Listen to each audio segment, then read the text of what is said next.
Muito boa tarde a todos. Meu nome é Elaine Almeida. Eu sou sócia de consultoria em sustentabilidade da UI para a América Latina e vou estar moderando o próximo painel.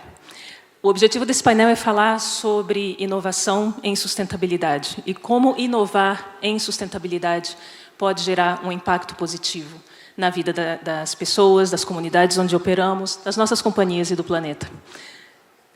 Antes disso, antes de passar para o painel, eu gostaria de chamar Paul Mitchell.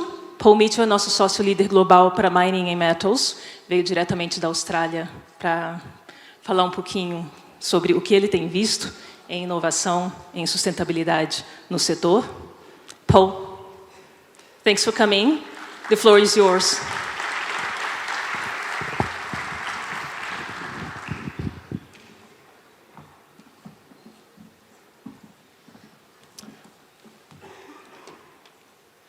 Thank you, Eleni, and thank you everyone for having me here. Particularly like to thank the Mining Hub and Leandro. I've been to Bello more times this year than I've been to Perth, so I feel like I'm getting a little bit local. Apologies, this one's going to be in English, but I assure you the panel won't be, other than my contribution. So apologies for that in advance. What I thought I'd do is set the scene by having a little talk about innovation. And the impact that sustainability is having on innovation. I usually like to start these by setting the scene and talking about the state of the mining industry. I think we can all be extremely positive about not just the short term but the medium term for our industry, and particularly for iron ore. One of the things that disappoints me constantly is countries release critical minerals lists, but they never include iron ore. The mineral that's critical to infrastructure, the mineral that is going to make the energy transition start. And so I think, when we sit back and we look and we deal with the small falls in price like we've had this week, we shouldn't panic. The outlook looks extremely positive. The China property market will pick up, demand will increase, and I think we'll look very positive in terms of what's there. So I'm very hopeful about the next couple of years. It's always a fool who predicts property prices to maintain themselves for many years, but I like to think that we'll be extremely positive. Look, what we'll sort of go through. Let me begin. So every year, EY publishes the top 10 risks and opportunities in mining and metals, and I'm sure many of you have seen this before. The thing we've noticed over the last couple of years is the risks and opportunities that are prominent have changed significantly. So we've run this report now for 17 years, and for the first 10 years of the report, you could pretty much pick which risks and opportunities were going to top the list by looking at commodity prices. So when commodity prices were really strong, the risks that came out were things like resource nationalism. They were workforce because we were struggling to get enough people. When commodity prices were really low, it was risks like costs, productivity, those sort of things that came through. That started to change about 5 years ago. Licence to operate became the top risk. And for the last 3 years in a row, we've seen ESG be the top risk on that list. Okay. Let me hold that, that might make it easier for everyone. So yes, for the last 5 years, we've seen ESG be the top risk that we've had there. The other consistent risk that we've had on there for the last 10 years now has been innovation. Whether that's digital innovation or whether that's other innovations around the way that we operate, the way that our business models work, and the way that the industry is preparing for the future. We've seen this really significant change. So we've moved away from just being an industry that is dependent on commodity prices to fix what our agenda is going to be for that short term. When we look at innovation over the history of our industry, innovation has typically been focused on productivity. So you think about the great changes that have happened in the mining industry. So the invention of dynamite, the utilisation of major machines, and the utilisation of chemicals to extract metals. The three big innovations we've had over those years. They were all about driving better productivity.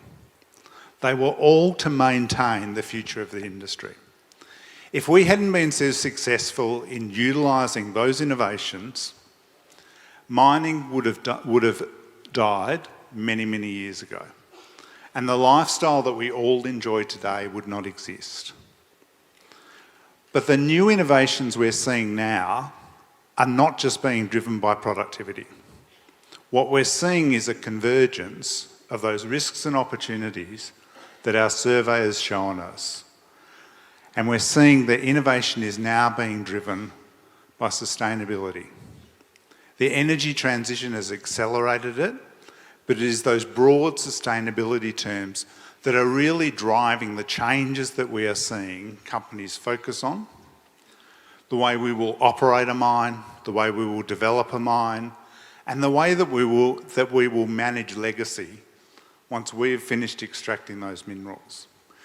And so I think that when we look back in 10 years' time, the innovations that we're going to see over the next few years that have been driven by sustainability are going to be as significant as dynamite, as significant as the invention of major equipment to move material around a mine, as significant as our use of chemicals. And so you think how they changed from mines being small artisanal operations into major industrial enterprises.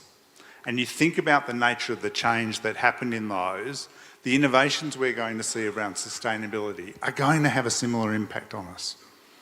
We're going to see different mines, we're going to see different extraction methods, we're going to have different ways of moving material around, and we're going to interact differently with the communities that we operate in and the legacy that we create.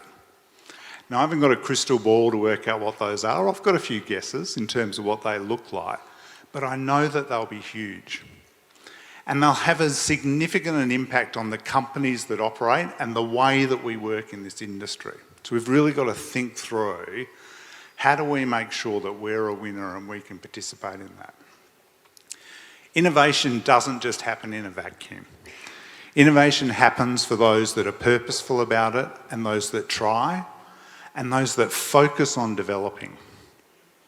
The odd invention happens by chance, but the inventions that truly change the way the world operates and our way of life are those that are developed through purpose, through innovation, through grit, and through change. Think about the way we use our telephones today and the way that those things have changed. That didn't happen by someone just coming up with the idea and sitting in a corner. It came up with a determined process that didn't just look at engineering, didn't just look at electronics. It looked at design, it thought about the way that humans interact, it thought about what we're going to need to make our life better. And those sort of innovations are going to come. So I think, when we think about innovation and how we make innovation happen, we have to make sure that we prepare ourselves for those things. And the way that companies are set up to be able to enhance that innovation does have to change. Big companies generally aren't great at innovating, but we are where innovation has to happen. And so by setting up and being purposeful about the way we do those, we can be successful in terms of what's there, but we can also adopt those technologies. We can adopt those technologies, we can change the way that we work, our operating models, the way we interact with our people, the way we think about who do we exist for, why is this mining company here and who are our stakeholders. Those sort of things are going to be really important. And if we do that and we're open to those things, then innovation will come as we sort of work on. So I think, it's responsible on all of us to think about what is our role in driving this innovation. What's the ecosystem that we're going to use that is going to ensure that we're successful as those things happen. I think if we sit in a box and we just sort of think about these things, if we create silos, that isn't going to happen. As I said, we talked about before, our industry has been good at driving innovation in terms of what's there. And I'm really encouraged by what I'm seeing around the environment that's being created. So what the mining hub's doing, what IBRAM's doing around getting people together. And I was encouraged by the comments in the opening section and Vale's commitment that we all heard to participate in helping to drive this ecosystem that's going to create more.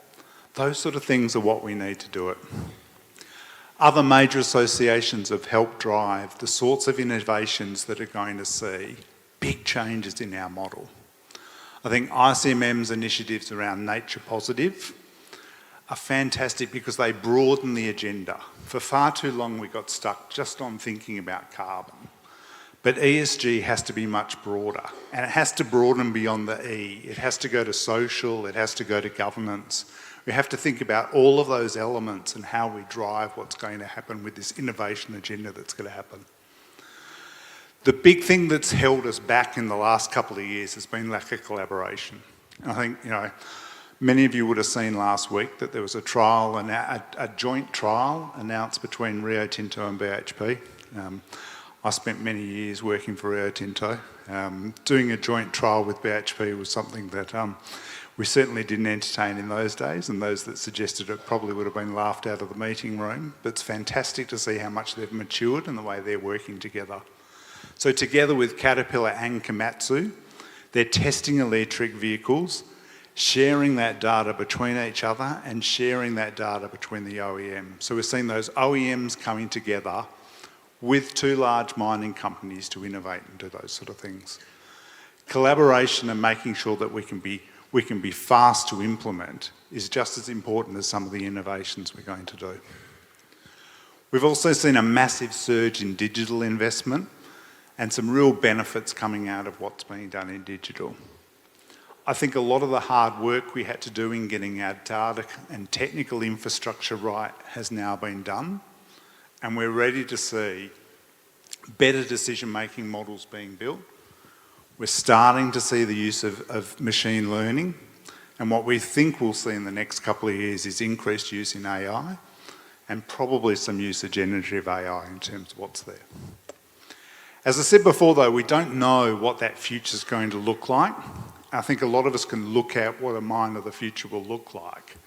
The one thing I'm certain of though is that the pace of change and the way a mine looks today will be significantly different.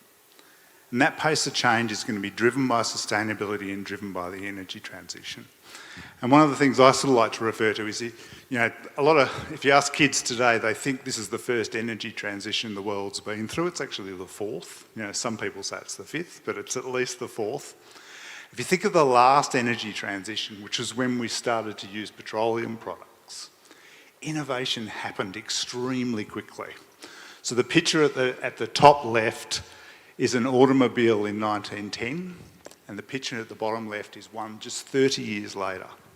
So you think about how much those automobiles changed. They went from looking like a horse-drawn buggy to looking not that different to a vehicle that's today. Maybe a little bit bigger. We don't tend to drive cars that are that big anymore unless we live in Texas. But they look so different in terms of what's there. So what are our mines going to look like? Are they going to change as much as that? Of course they are. They're probably going to change more. Think about what a phone looks like today compared to what a phone looked like 30 years ago. It's unrecognisable. And that's the sort of change that's going to be driven in the mining industry, but we're going to drive it differently in terms of what's there. We're going to see it being broader because we're not just going to focus on productivity, we're going to focus on E, S and G in terms of what's there. Before I finish, I'd just like to give a little plug. I think one of the things we should all be encouraging and one of the things we should be looking for is opportunities to collaborate with universities and collaborate with other parts of our sector. So one of the ones that I thought I'd highlight is BRIM, which is a research institute that's based out of the University of British Columbia. So BRIM was set up by Peter Bradshaw, who a lot of you would remember. So Peter founded Placidome.